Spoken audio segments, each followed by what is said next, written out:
Hello, everyone, and welcome to OHSC Interviews. I'm Vasu Bardwaj, and I'm your host for today's episode. Today, I'm happy to have with me a candidate in the upcoming Toronto mayoral election, Anthony Furey.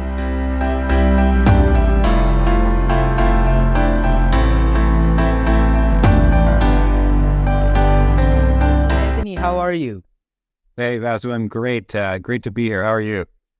I'm doing great. It's usually we have only coverage for federal and provincial politics, but we're expanding our outreach today, going right into the mayoral election happening in Toronto this upcoming year. And it's great to have you on the show and hear your thoughts. Yeah, awesome. Great to be here. Yeah, for sure. So, this is a question we like to ask all the people we interview, and I want to ask you, how'd you kind of first get involved in politics? Well, that's an interesting question. I guess I can say I first got involved in politics 7 or 8 days ago when I signed up to run for mayor of Toronto because as a media personality, you don't typically hold a membership in a political party. You don't typically go out and canvass and campaign when you're a media person. So you're supposed to stay a bit arm's length from all of that. But I think people who are familiar with my work know that for many years I have been involved in at least political media. I've had the great privilege of being a national newspaper columnist throughout the Post media chain for a number of years, over a dozen years, and a radio and television personality hosting shows on Sirius XM for many years and other networks. And I've just had so many amazing conversations with people, major politicians, of course, but also, and I think this plays into why I am running for mayor of Toronto, most importantly, just with regular folks, with business owners, with people who have their concerns, folks of all walks of life, all backgrounds, all across Canada, but definitely in the city of Toronto. And it's been from hearing from them and their love for this city, but also their concerns with the direction this city is heading in that made me decide I got to get in the game. So I got to get involved in politics. As of however many days ago, I signed up to enter the mayor's race. Yeah, I mean, for sure, you always have to take the first step to getting involved. But I do think you still have the familiarity with politics, government, and all that through your experience in media. So why don't we talk a little bit about your experience in media then, right? How did you kind of start off as a journalist, and how did that journey progress through the different governments?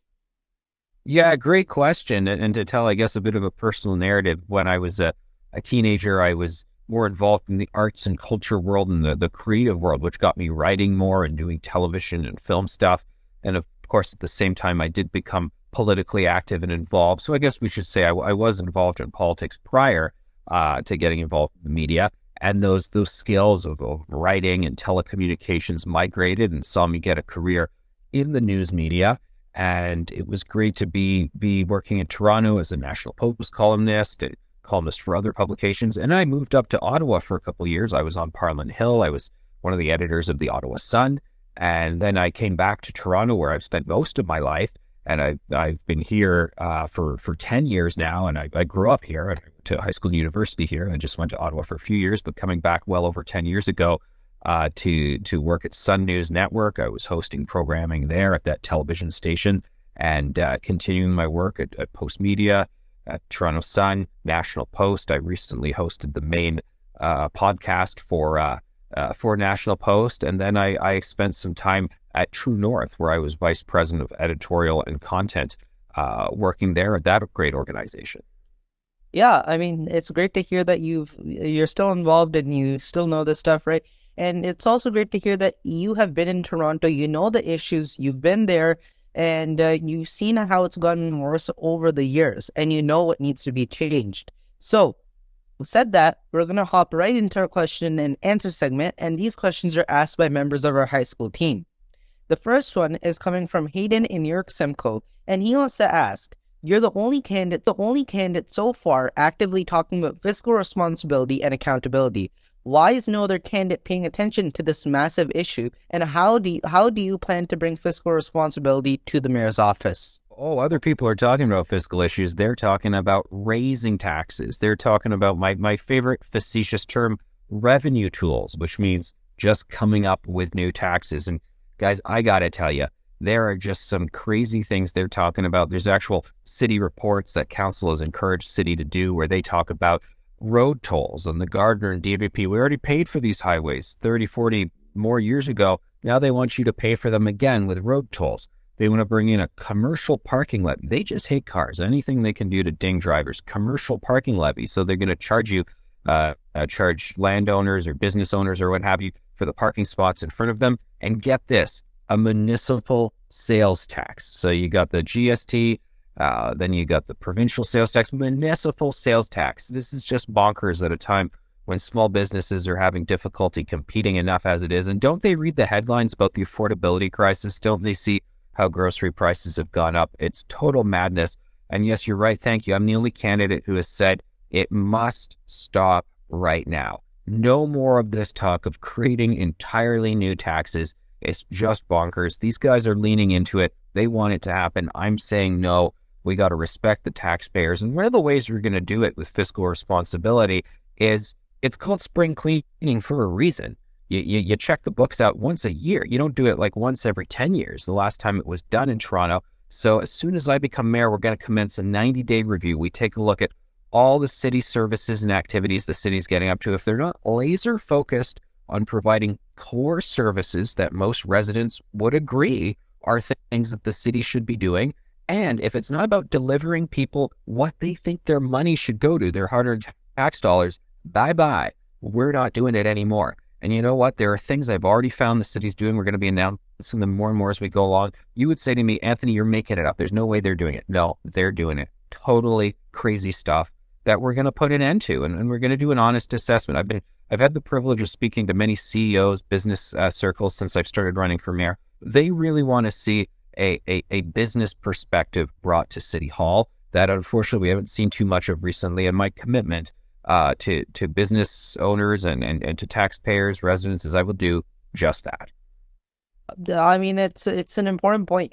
Fiscal responsibility is overlooked, especially in many different offices, and it's important to talk about. It's not going to necessarily attract people's mind instantly, but it's definitely an important issue. And to talk a little bit about the municipal taxes that some other candidates have been talking about, it's crazy that they're so in over their heads that they're thinking about a tax during one of the worst cost of living crises in over 40 years, right? And the fact that we have one of the highest tax rates federally and provincially out of the whole world, and now introducing another tax on top of that. So it really goes to show how out of touch some of the other candidates are with Torontonians. No, you've absolutely nailed it. I mean, the fact that they just can't get over their addiction to tax and spend and tax and spend. And I'm the only one saying I'm not going to do it. It's quite amazing to see people coming out of the gate first day in the campaign promising to raise taxes. I think Olivia Chow of the NDP is going to be running for mayor. And folks, brace yourselves, hold on to your wallets, because, oh boy, are we going to see some tax and spend at a time when, to your point, look, folks are already suffering enough as it is. No more of this. It's time to just have some respect for the regular folks once again. 100%. So we're going to move on to our second question now, and this comes from Triffin, and he wants to ask you, what is your vision for the city of Toronto, and how do you plan to achieve that vision? Oh, it's a great question. My vision is one where people can feel they have a future in this city. One of the reasons I'm running for mayor, I have 3 small kids. I'm raising them in this city. I'm committed to raising them in this city for the long haul, but increasingly out of Toronto because of affordability issues, because of safety issues. These things all have to be addressed. We've already talked about affordability. We got to stop hosing people with more fees, nickel and diming them. When it comes to safety, I got some big things I'm going to be announcing that I'm really excited to announce about. One of the key reasons why we're seeing so many random attacks on our street is because of the drug crisis we have. A lot of concerns with what's going on in the streets of Vancouver, the streets of San Francisco. People see the videos. It's just awful stuff. My heart breaks for what's going on in those cities. People are trying to say, we don't want to go any more further in that direction. None of the candidates are talking about the drug crisis. We have these injection sites where people show up and they're doing drugs, and at no point does anyone stop and say, you know what, we'd like to get you into treatment. We'd like to get you off the streets. It doesn't happen. And I'm going to be talking about how we need to flip these injection sites into treatment centers. Premier Danielle Smith has taken the lead on that in Alberta. Some powerful stuff happening there, allowing these people to reclaim their lives and get back and live meaningful lives, get back to their families, their communities, their faith groups. But you know what? We also got to clean up their lives so they don't cause havoc on our streets, because that's what's going on here. Another thing we really need to talk about is mandatory treatment. We're going to be making a big announcement about this. There are people out there who are a danger to themselves and others, and there are legal provisions in place that say we can put these people into treatment. We need to get them off the streets. They shouldn't be roaming around on the subway, out on the streets where they are prone to violence. So when I talk about my vision for Toronto, it's about making it affordable, making it safe, where you can see yourself having a future here. I don't think you could have said that any better. I mean, when talking about addiction, especially with the drug crisis, I think society has been very coddled up, and it's not only with drugs, it's with a variety of other issues where instead of addressing the problem, we let it continue and we say, hey, we're changing society. We need to just let this happen, let it take its natural due course, and let the person change. That has never worked, and it never will, frankly. And we need to bring discipline. We need to bring more action in order to help these people, not to make their addictions worse. So we're right on with you on that one. And with that, we want to move on to the third question. And this comes from Tippy Tack. And he wants to ask you, what does your plan, what do you plan on doing to support the police and stand against calls to defund the police? Well, I will say clearly that I am the only candidate running for mayor, the only major candidate running for mayor who has not at some point over the past few years thrown the force under the bus by either agreeing to defund, to demoralize, bowing alongside the radical activists, or basically making them feel like we won't have their backs. Every other major candidate has thrown the force under the bus in this situation. And it's really frustrating because let me tell you, when we have had conversations the past couple of years, when we talk about police accountability, 100% do we need to hold police to account. And in fact, the people who want to hold the bad apples to account the most are the other cops, because they'll see these videos, I think, that go viral and they say bad training, bad protocol, bad cop. They want those people dealt with because they make the whole force look bad. But we had a lot of people throw the baby out with the bathwater, including people who were leaders of police forces in our cities. And that's very problematic. I have never bowed to the radical activists. And one of my pitches for being mayor of Toronto is I say, who runs this city? Is it the large corporations, the well-connected lobbyists, and the radical activists who kick and scream and get what they want, even though they don't represent what regular folks are saying? Or is it just the regular folks? Is it the hockey moms, the soccer dads, the small and medium businesses, the folks stuck on transit and traffic? So I've made it clear from day one, I'm not going to bow to the radical activists that 99% of people don't agree with anyway. So that's my promise to you and the people of Toronto as to why I'm not going to get behind any defund the police movement. And it should also be noted that Toronto now has fewer police officers than it did in 2014, the last time we had a contested mayoral election. And that's a problem. So while we have budgetary constraints, I think it's pretty obvious that whether it's fewer officers or more, what we need are some more officers on the streets to deal with these safety concerns. 100%. So other than investing in, for example, getting more jobs and new jobs at the force, what other resources would you help allocate from like a mayoral perspective and mayoral point to the police force in order to help support them to help, make Toronto a more safe place? Yeah, great question. And I'm proud to say that I have a lot of top advisors on my team, including former federal Conservative Finance Minister Joe Oliver, as well as former Conservative Senator Vern White, who is also Assistant RCMP Commissioner and former head of the Ottawa Police Service. And Mr. White has a lot of ideas about ways that you can do so much with a police force in terms of letting cops be cops. There's a lot of things going on where, for example, I'll tell you a story. My son broke his arm last summer, just a little guy playing in the playground, and he broke his arm. I took him in to the ER, and there was like 8 police officers who were just hanging out in the ER the entire time I was there. What were they doing? They were doing their jobs. They had to stay with someone who was in a mental crisis mode, and they had to supervise them. But the problem is they were there for their whole shift. And apparently there's officers who even begin their shifts and end their shifts supervising someone in the ER. And they're not doing anything wrong with that. That's what their supervisor says. You got to go do this. This is your job.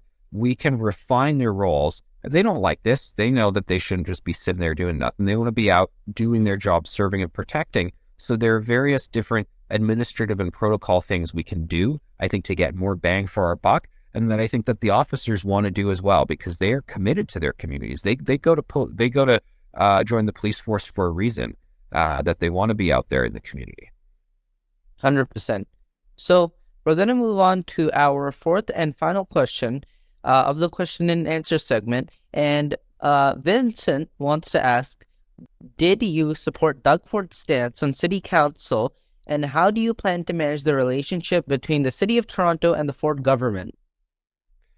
Yeah, when it comes to reducing the number of city councilors, I think we're seeing that if things can work at the trustee level, the MPP level, the MP level, there can be overlap and continuity with the council level. And I think that's working out just fine. That's happened a few years ago, and things are happening okay. And they have their resources in their council office in terms of the number of staff to, I think, provide services to people. And also the mayor's office, I will be committed to dealing with constituency responses as well. When it comes to working with other levels of government, I mean, the mayor of Toronto is bigger than several provinces. So you definitely have to work constructively with the premier. I'm going to have no problem working with Mr. Ford. I look forward to working with him to deal with housing issues, to deal with transit. We got to get transit built even faster. And I know the premier would like to do that. So any tools that I would like to use for that, I'm sure we're going to work constructively. And, Mr. Trudeau and I, maybe I've said a couple critical things of him in my writing over the years, but, you guys, high school students may not be old enough to know this. Back in 2013, just before he became prime minister, Mr. Trudeau and I, we actually did some boxing together in the ring, and he actually punched me a few times. I punched him a few times. So we had some fun times there. So look, we're going to be able to sit down and work for the betterment of Torontonians, even if I didn't always see eye to eye with him on issues, because he knows that Toronto matters. 100%. So I want to bring up one point that you made, and it was about transit. And transit has become an increasing issue, not only in terms of access to it, but also the safety of transit. And I know that we talked about safety before, but many parents, many children, and many people feel unsafe going onto transit of the fear of whether they're going to be robbed, whether they're going to be stabbed. They don't know what the story will be, and they don't want to end up in tomorrow's headlines. So what would your plan to be bringing safety to the transit in Toronto? Yeah, great question. And just to recap, the previous things I've said do play into that, in terms of we got to get these folks off of drugs, no more enabling the drug culture. They're committing a lot of these crimes. Enough talk of defund the police, fewer officers. We obviously, if we're going to go either way, we're going towards more officers. More generally, when it comes to transit safety, I think one thing we need to see more of is, I think we have an increasing political culture and bureaucratic culture that tolerates all of this. I think that we have in Toronto what they used to call a broken windows problem, where you say, well, it's just a little graffiti. Who cares? Oh, it's just littering. Who cares? Oh, it's just, unfortunately, I hate to use the bathroom phrases, but you go on subway cars and they smell really awful these days, and they're not nice places for people to even sit in the subway. I'll go on with my wife and she'll say, oh my God, we have to go to another car, and we switch over because we can't stay in that subway car anymore. And we're tolerating these minor infractions. When you do that, you send a message, and this is the whole point of the broken windows theory, that when you tolerate minor infractions, you're also sending a message that you might as well do major infractions as well, because no one cares. And we've got to send a tougher signal that we're not going to tolerate this stuff anymore. We are a compassionate society. We care about the homeless and the mentally ill, but they just can't be on the subway cars sleeping all day, causing a mess and leaving those foul smells. Oh, yeah, yeah. So I want to move on to our last segment to end off the interview, and it is going to be advice for advice for the next generation, where we talk about youth involvement in politics and more. So what would be your one tip or one piece of advice for more youth to get involved in politics? Well, number one, just do it. I mean, you get involved, and I think it's an amazing experience. You just meet so many like-minded people, or you meet people who are differing views, but you talk it out and you have those discussions and debates, which is so empowering. And I think kind of the earlier the better, because every age group has a perspective to offer in terms of what we need to do in our society moving forward. And you'll have the time of your life. You will, like I said, before I went into media, I was involved in politics a bit, and I'm still in touch with those people. Because the bonds you make are about shared values, they are bonds that you will make for the rest of your life. And whether or not you continue in politics or you go into somewhere in business or what have you, you're going to stay in touch with those people. And it's going to be really meaningful connections. Yeah, I couldn't agree with you more. I first really got involved in politics back in the 2021 federal election. And although it hasn't been too long, I'm still keeping in touch with a lot of those contacts. And it's those contacts and that involvement which got me to where I am today with this organization. So I 100% believe just taking that first step to getting involved is very, very important for if you want to get more involved in politics.